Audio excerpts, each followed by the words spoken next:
Now we are going on to the active part of this evening, and it is my honor to call upon on the stage Honorable Justice Aparesh Kumar Singh to address our students. Sir, please.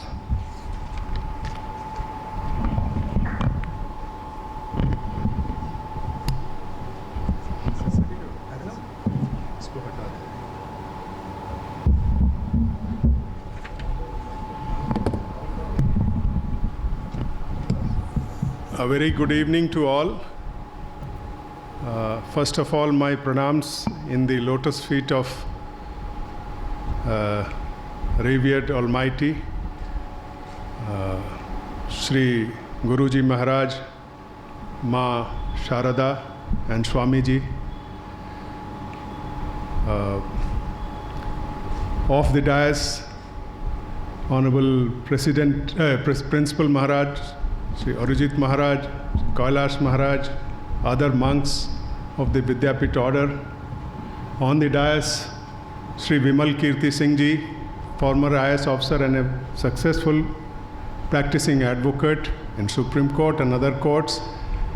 And another introduction is he happens to be my maternal uncle also. I have grown being mentored by him since my childhood days. And on my right side is Mr. Gautam, of course, all of you know, my classmate from Ramakrishna Mission. Again, there are a lot of experiences and things to share with my brother Gautam. Of course, today all of you have assembled on a very short notice for this brief interaction. And it has been 44 years. Both of us were counting as to how many years has passed since we passed out. And Gautam was in fact a bit miscalculating that it is 34 years. I said, no, it is 44 years since we passed out in 1981. And on this occasion, I thought what to speak to you. The first thing which comes to my mind is to put myself in your shoes.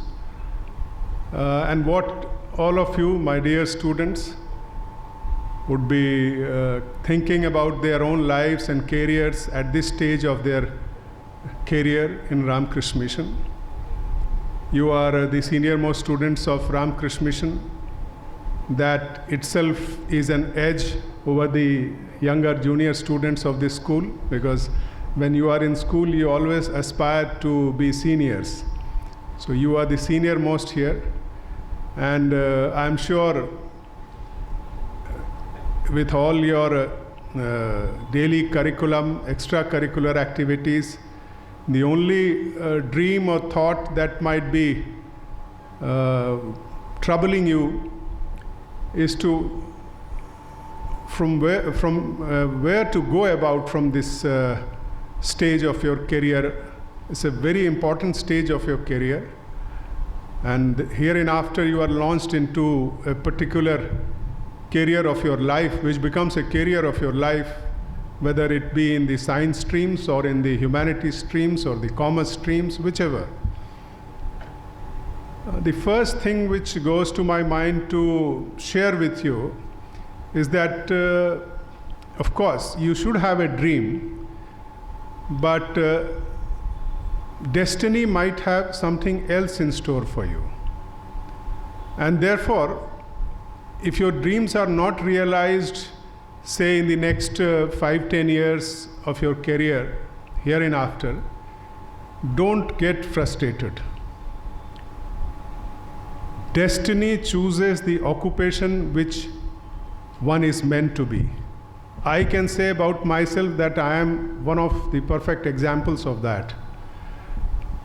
To share my personal anecdote, I am born to parents who both are doctors. I am the eldest of the 3 sons, and I was good in science and biology. And everybody in my family expected me to join the medical profession. But somehow or the other, when I was in +2 or intermediate, after passing out from the school, seeing the hard, I can say that must have influenced my mind, seeing the hard way of their life, when even after whole day's work at 2 o'clock in the night, if some patient used to come and straight away knock at the door, they had to get up and treat him or her, and then again the whole of the day. So I thought that it's a hard profession. So I chose humanities in the graduation. When I studied history honors in Delhi University, Ramjas College, at the end of the third year course, I had realized that this history subject, an abstract subject with my science bent of mind, was not actually suited to me. And the other thing which I realized was that I, with the kind of streak in my mind or my nature, can't work as an employee of any person. So either I thought I should have chosen the medical profession or the other equally or more independent legal profession. Therefore, I aspired for the law profession and got admitted in law college. My maternal uncle had just passed law, and I was staying in the first year of graduation with him. And he had already completed the income tax or revenue service in the UPSC, and he was preparing for improvement. In the next year, he got into the IS with a very high rank and got the Bihar cadre.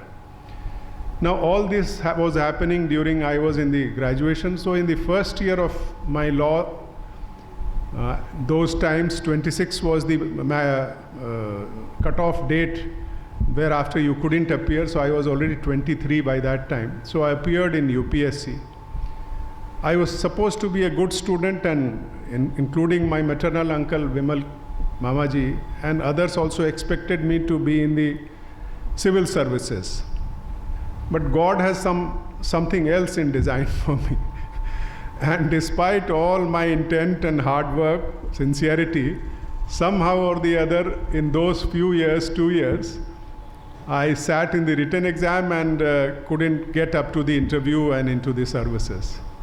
So with a very reluctant heart, I completed the law subject and then joined the profession and faced the struggles of the legal profession.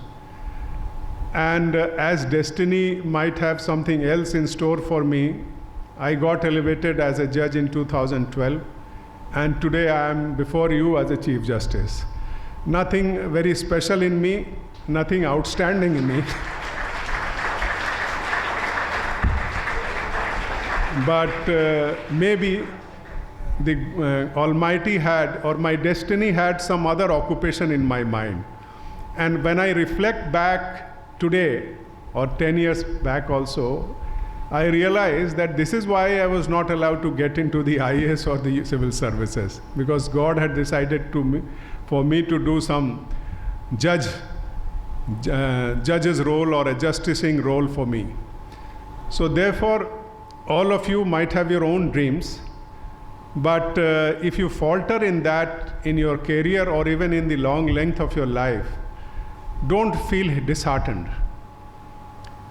Failures are only the pillar of success. Today, any one of you might be thinking of becoming an engineer or a doctor or any other job. But I can tell you, the most important attribute which is required for a person to be successful or happy, rather happy in life, is to be a well-groomed person who not only improves his own self, but in the process of improving his own self day by day, he at the same time tries to contribute to the rest of the society and the world, humanity at large. The training and mentorship which we get in Ramakrishna Mission, though when we were students in this school, we didn't realize that. But today, after 44 years also, all of us, now we have a WhatsApp group in which I think about 30 out of 45, 48 students are there, and everyone is well settled in life in their own walks of life, and everyone remembers and relates back to the days they have spent in Vidyapith. Whatever were the conditions, whatever were the complaints about the food, etc., etc., but those are the golden memories that every one of us cherish even today. So these mentorship and the discipline that you are taught, subconsciously you may not realize also, these are going to stand in with you throughout your career, and don't lose on these discipline, these values which you are learning. Society is at a crossroads today, and there are many influences which might try to deviate you from the correct path of rectitude. But listen to your conscience. Think about, not about yourself, think about the country, the society, and the larger humanity. Just for a moment, if you think about that, I think about 100 students are here. How fortunate are you to be in this institution itself? When you compare yourself with hundreds and thousands and millions of students, not only in our country but rest of the world, who are still not getting 3 times meal, 2 times meal in a day, a proper place to sleep, their parents are not well off, these ideal conditions are not with them. So you are fortunate amongst them. So just think, whenever you are at a low, always think that there are many people who are in much difficult positions than what you are. And you should have in your career and in your life a motto. Each one of you, as we always remember that unfortunately that message has been wiped out from the entrance of the school building, and we all of us remember of those days. Education is the manifestation of the perfection already in man. Swami Vivekananda. I don't know why that has been removed. It should be put at that place. You see, these are messages which remain etched in our memory and our brains for rest of our life. So each one of you have that potential to become the best in the world. Of course, some are born to wealthy parents, some are born to very high IQ parents. So that comparison with others is not going to help you. You have to improve upon yourself. The competition is not with the rest of the world. The competition with yourself, how you improve every day. And if you keep on improving every day, I can tell you, the Almighty has all the necessities available for you in your life. You won't have to compromise on honesty, on sincerity, on hard work. Everything will come to you at your given time. You just have to keep working hard. And remember, when you achieve a position, then it is your duty to give back to the society. All this attribute or all this position, wealth, etc. is not given upon us to be consumed by ourselves or our immediate family. These Almighty is kind enough to give us to some of the fortunate few whosoever are in a better position in the world, to give it back to the society. That is why this whole education, this good environment, this training, etc. So therefore, apart from this perspective that I want to convey to you, it's very important. You are fortunate again in the sense that you have very good faculty teachers in Ramakrishna Mission. Hopefully you will get very good faculty in your future institutions where you are going to study. Everybody suffers from doubt at different stages of your life. So you always need to have some kind of a mentor or a guide.